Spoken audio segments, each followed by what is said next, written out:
njia mbadala ya kufanya ni gani, kwa sababu si kila mtu akona uwezo wa kupata hizo cook stoves. Mtu amezoea kuni, amelelewa na kuni, afanye nini ndo apunguze jambo kama hili? Unajua saa hizi kumekuwa na mwamko fulani, na nafikiri tukiajaliwa wiki ijayo ama wiki ile inayofuata tutaleta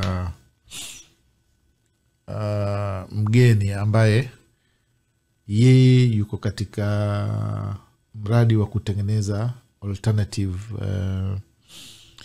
fuel ambayo anatengeneza zile zinaitwa briquettes.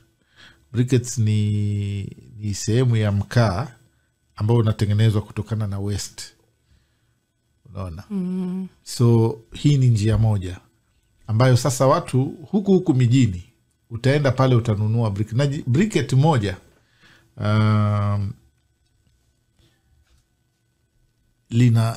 lina stahimili